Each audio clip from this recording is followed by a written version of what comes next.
Проблемот со нашето приклучување кон западниот свет не е само во наметнатиот идентитетски, туку и во менталната структура, која никако не сака да излезе од матрицата на ситни измами, за кои сите знаат дека се тоа што се, ама тие упорно и непречано минуваат. Они асфалтираат, да знаеш. А што асфалтираат? 2 сантима. Тоа асфалтирање ли е? Една зима и готово. Таа постелка на патот ќе трае барем една зима, ама има една, на која и после 7 лета не и се гледа почетокот, а камоли крајот.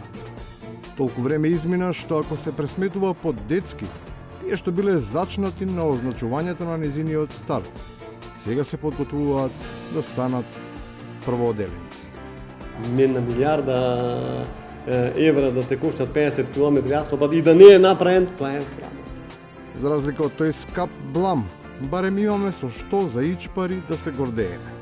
Доволно е да се отпатува кон Струга, каде не секојдневната гледка предизвикува вистинска бура од изненадување кај добронамерниците. Тие кога ќе видат вакво нешто се чудат. Првично го сликаат ова. За да нема такви чуденки и прашалници, откако веќе е направена фотографија, треба да се појасни дека таквото поведение не е инцидентно, туку е дел од редовниот однос кон обкружувањето, кој поради недостиг на политичка волја, дозволено е да биде повторен. Барам овој совет денес да донесе одлука за мораториум за сечење на дрвата во градот. 10 за, 15 воздржани, предлогот не е усвоен.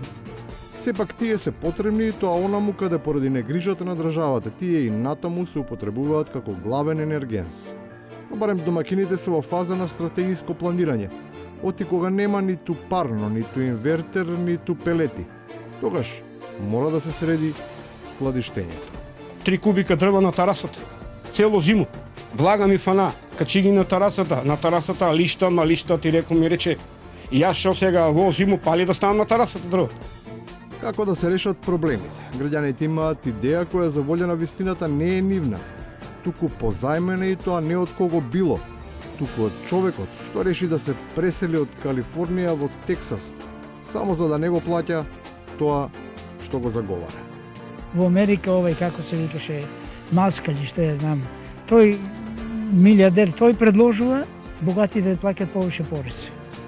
Лицемерите не поминуваат. Луѓето сепак ги знаат вистините затоа што брзо учат на Фејсбук и на социјалните мрежи и секогаш имаат цврст и изграден став за тоа што му се случува на светот. Па што мислим ја, треба да се тргне тоа. Ова е вештачка нешто, не е некоја природна епидемија тоа. Да е така, да. Ама вештачко е тоа, кога ќе допират тие тогаш.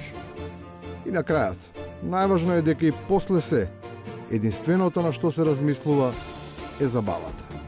Јас сум за без маски и за свадби. И стига плачаме малку да поиграме. Стига беше толку. Досадно веќе, стварно досадно, значи. Може би е здодевно да се повторува, но само едно е јасно. Никој не се ни надева на ништо повеќе од леп и игри.